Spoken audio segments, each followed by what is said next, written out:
সংবাদে আপনাদের স্বাগতম। শুনছিলেন শিরোনাম, এবারে বিস্তারিত। বৈষম্য বিরোধী ছাত্র আন্দোলন ঘিরে প্রধানমন্ত্রীর পদ থেকে পদত্যাগের পর ভারতের রাজধানী দিল্লিতে গেছেন আওয়ামী লীগের সভাপতি শেখ হাসিনা। সেখান থেকে যুক্তরাজ্য যাওয়ার কথা রয়েছে তার।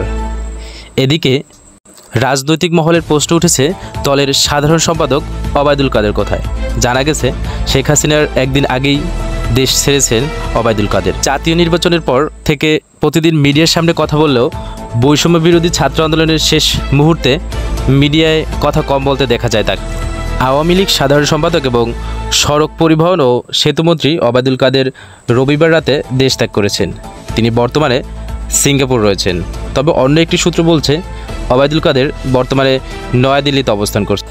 সম্প্রতি কলকাতার একটি পার্কে সাবেক স্বরাষ্ট্রমন্ত্রী আসাদুজ্জামান খান কামালের দেখা মিলেছে। শুধু তিনি নন, দেখা মিলেছে আওয়ামী লীগের আরও বেশ কয়েকজন নেতাকে।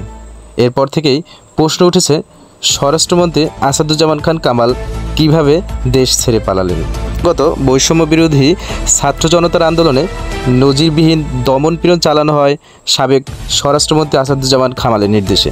তার বিরুদ্ধে ইতোমধ্যে অর্ধশতাধিক মামলাও হয়েছে। গণ আন্দোলনের মুখে গত 5 আগস্ট শেখ হাসিনার দেশত্যাগের পর থেকে পলাতক আছেন পুলিশের বেশ কয়েকজন ঊর্ধ্বতন কর্মকর্তা। এর মধ্যে আছেন ঢাকা মহানগর পুলিশের গোয়েন্দা বিভাগের ডিবি, সাবেক অতিরিক্ত কমিশনার ও বহুল আলোচিত পুলিশ কর্মকর্তা হারুন রশিদও। সূত্র বলছে বিমানবন্দর দিয়ে অন্য কোনো দেশে পালানোর চেষ্টা করেন হারুন। সাধারণ মানুষকে ফাঁকি দিয়ে গাড়িতে করে পৌঁছেও যান বিমানবন্দরে। তবে বিমানবন্দর টার্মিনালে প্রবেশের আগেই জনতা তাকে দেখে চিনে ফেললে গণপিটুনির শিকার হন। গুরুতর আহত অবস্থায় সেখান থেকে নিয়ে তাকে যাওয়া হয় রাজধানীর একটি বিশেষায়িত হাসপাতালে। সবশেষ খবর পাওয়া পর্যন্ত হারুন সেখানে চিকিৎসাধীন অবস্থায় আছেন।